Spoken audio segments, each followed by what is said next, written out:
گفتگو کے آداب، اور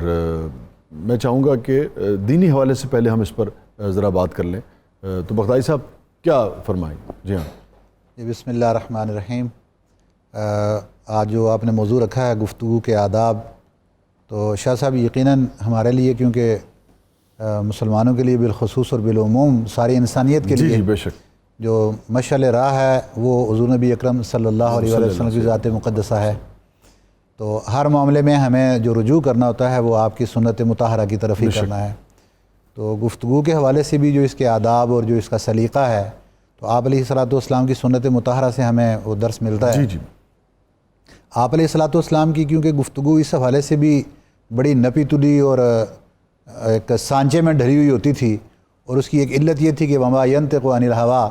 کہ آپ علیہ الصلوۃ والسلام تو اپنی مرضی سے گفتگو فرماتے نہیں تھے، اور صرف وہی گفتگو کرتے تھے جو اللہ رب العزت کی طرف سے وحی کی صورت میں آتی تھی۔ اس لیے کہ جو قانون سازی کی حیثیت آپ کے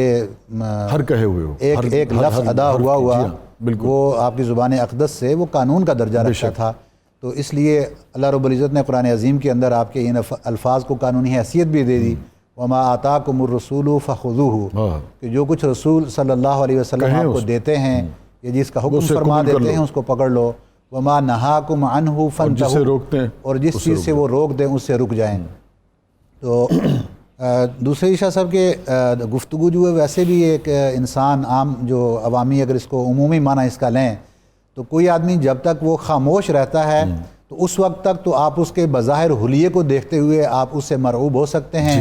آپ اس کی شخصیت کا اندازہ نہیں کر سکتے، لیکن جب وہ گفتگو کرنے لگتا ہے تو تب اندازہ ہوتا ہے کہ یہ اب کس کردار اور کس اخلاق کا مالک ہے۔ اور یہ گفتگو عام حالات کے اندر ہے، بالخصوص جب کہیں انسان کسی اور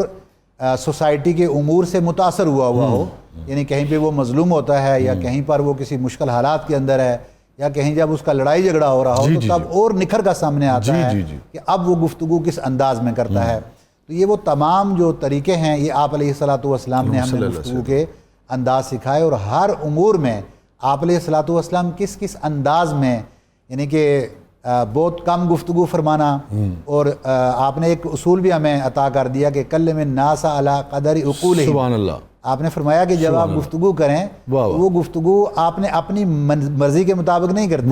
کہ جو کچھ آپ گھر سے وہ مسودہ بنا کے لے آئے اور وہ پڑھ کے آپ نے سنا دینا ہے، بلکہ نہیں، آپ نے اپنے سامعین کو دیکھنا ہے کہ ان کے کس رتبے پہ وہ ہیں اور ان کی کیٹیگری کیا ہے، تو اس حساب سے اگر آپ گفتگو کریں گے تو وہ فصاحت اور بلاغت کے درجے میں آئے گی۔ ادروائز اگر آپ اس گفتگو سے باہر نکل جائیں گے تو وہ آپ گفتگو کر کے چلے جائیں گے، لوگوں کے دماغ کے اوپر سے گزر کے چلی جائے گی۔ تو یہی آپ علیہ الصلوۃ والسلام کا انداز بھی تھا کہ جب آپ گفتگو کرتے تو آپ کوئی ایسی بات کو پکڑتے، یعنی کہ جو اس وقت تک سینیریو ہوتا، جو انوائرمنٹ ہوتی تھی، آپ پراپر اس کو یوٹیلائز کرتے۔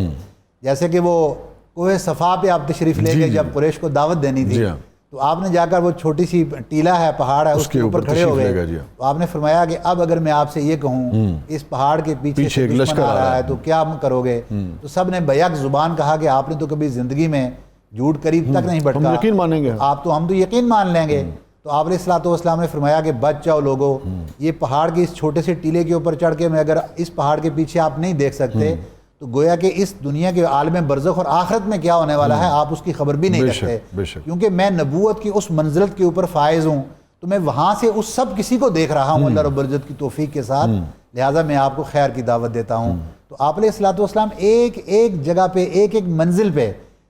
بڑا ایک آسان سا تھا کہ جب آپ نے دنیا سے بے رغبت کرنا تھا لوگوں کو، اور دنیا کے اندر ہم لو نہ لگا لیں، دل اس انداز میں نہ لگا لیں، اور زہد کا درس دینا تھا، تو آپ ایک جگہ سے گزر رہے تھے تو ایک بکری کا بچہ مرا ہوا وہاں پڑا تھا جو کہ اس وقت بوسیدہ ہو چکا تھا اور اس کے جسم میں سے بدبو آنے لگی اور کچھ کیڑے ڈال چکے تھے۔ تو آپ علیہ الصلوۃ والسلام نے صحابہ کرام کو مخاطب ہو کر فرمایا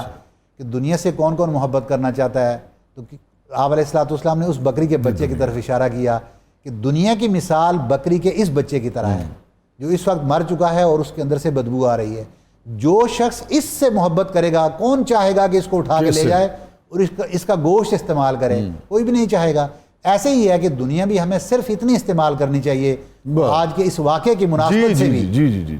کہ جتنا ہم بس اچھا اور عزت کا وقت گزار لیں، بس اس کے بعد یعنی مال بھی آپ علیہ الصلوۃ والسلام نے فرمایا نا کہ وہی ہے کہ جو آپ اپنے لیے خرچ کر اپنے اوپر تھوڑا بہت آپ نے فرمایا جو آپ نے کھا لیا